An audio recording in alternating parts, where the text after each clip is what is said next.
What it do, man? BY3 the hard way. Y'all like, comment, subscribe, share, all that good stuff. Live from 85, back at it again, man. The realest one on the net. Make sure y'all go ahead and subscribe to this channel, Boss Talk of Business. Like these videos, share these videos. Don't skip no ads. Alright, man, we're going to get right to it. We're going to be talking about Juicewrld, yellow card, them suing him, and what's really going on with this.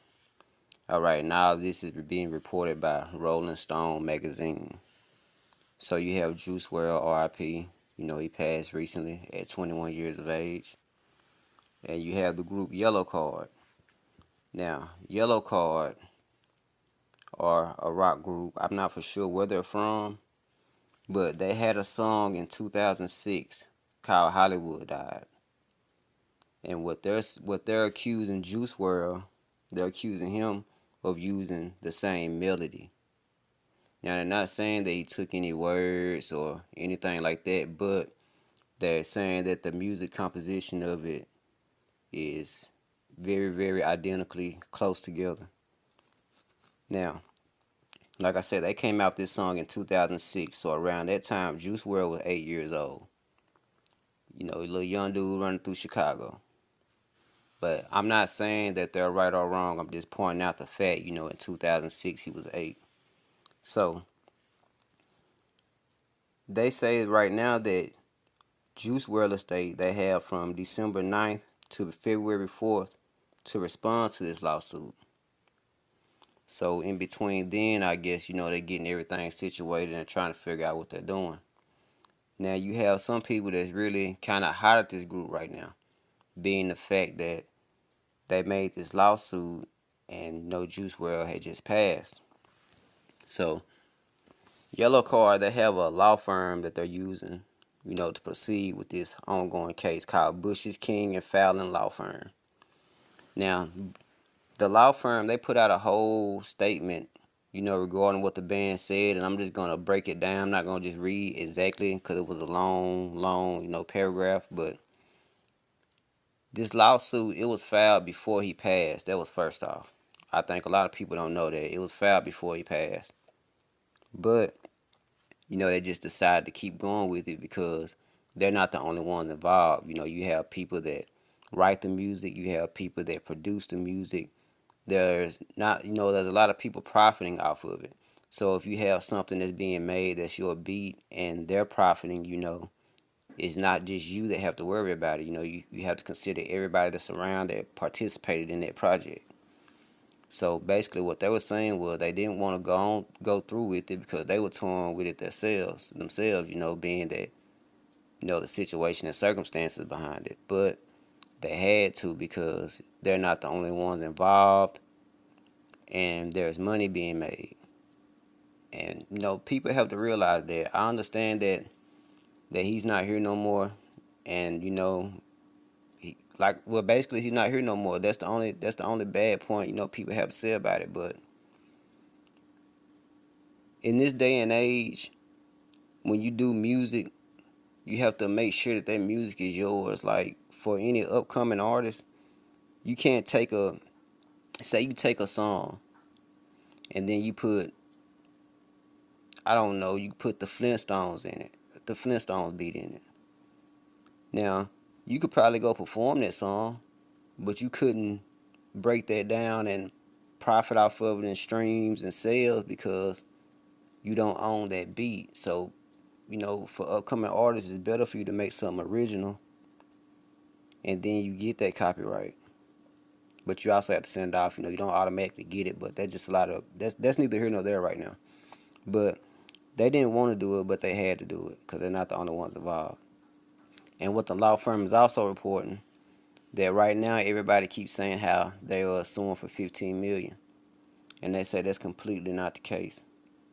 They say exactly that they didn't put any amount onto it simply because you can't really put an amount on it because you can only get what the law will allow you to get. Now that's their words. Now, being that it's such a high profile song, they probably could get it because let's not forget, Sting won a settlement off of it. because I mean it was obviously a copy of I forgot what the song was called that Sting made, but you can go and type in Sting and Juicewrld and it'll pop up. But Sting, he sued for something similar. You have to you have to have your business right. You can't just take a song, any song, like you might think that it's a song that nobody's ever heard, but once you put that song out, that person that made that song, they gonna know. They know that music when they hear it. And when you hear it, you have no choice but to react, because if you're not making a good profit off of it as it is, and then somebody steal, well, I'm not even gonna say steal it, because he might not have known, but more than likely he did. But when somebody takes it and they make it, and they're making money off of it, how would you expect the other person to feel? I just look at both sides. That's just me personally. I look at both sides. I don't nitpick, and this is not a biased channel. You have to be about your business when it comes to this. And with this song, Lucid Dreams, it seemed like it's bringing more problems than it did good. At first when the song came out, it was popular. It got him on. It made him millions and millions and millions of dollars. But now you have people that's suing. I mean, if people sue you for the amount of money that you've made off the song, then basically, you didn't make nothing. And being that Juicewrld is not here right now, I'm not for sure who's over his estate or whatever, but his family or whoever, they might take a blow off this. They just might. But in my eyes, what I would do, I would just try to reach out to these guys and try to settle.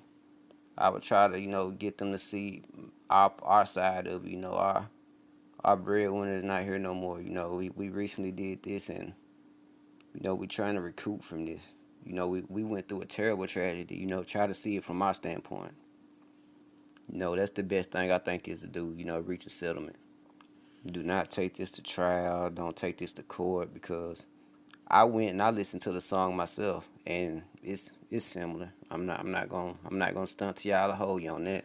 It's very similar. So this is nothing that I would take to trial or to court. I would just let it play out how it plays out. And it seems like this might not be the only lawsuit that might come from this song. I hope nothing else comes from it. They that in my honest opinion, I feel like they should settle, and anybody else that has an issue, just let that man rest in peace. Let his family grieve. It's not like he passed of old age. Think of what happened, the circumstances. Let his family rest in peace, because everybody's gonna keep going after this song, and you can only take so much. If you made 100 million off the song, I'm not for sure what Sting sued for. And then you have somebody else suing for millions. You have somebody else come sue for millions. How many millions do you think you can get off of this song? You get what I'm saying? But I will say this also too. That song will continue to make millions, because now they're counting the YouTube streams, and a lot of stuff is adding into sales and streams, and it's gonna always make money. Juicewrld is gonna always make money. And when an artist pass, his catalog just goes up. So everybody will buy your music then, and everybody will rock with you. So I'm gonna take back what I just said. That money, it would always be millions in that one song. Not counting his whole catalog, just that one song. So yeah, you might have people coming and keep trying to come, but it's just how it is, man. The music business that's how it is, man. Like I say, you need to come with your own original music, like Scott Storch do. Scott Storch, he make any beat that he makes it original. So you don't owe nobody or have to go through trying to find the artist that made it and get them to clear it. There's so much stuff you have to go through when you sample music. So the best way to do it is just to make the whole song and try to make it original as possible. That's probably the best advice I can give you on that end when it comes to situations like this. But RIP Juicewrld, I hope everything turns out for the best. And like I say, do not take this to trial, because it's, try to settle. That's just my honest expert opinion. BY3 the hard way. Like, comment, subscribe, share, all that good stuff. I appreciate everybody's been rocking with the channel. Everybody's been viewing here lately. All my new subscribers, I appreciate it, man. Y'all make sure y'all bang that like button. Keep rocking with your boy. Men, hold up for you.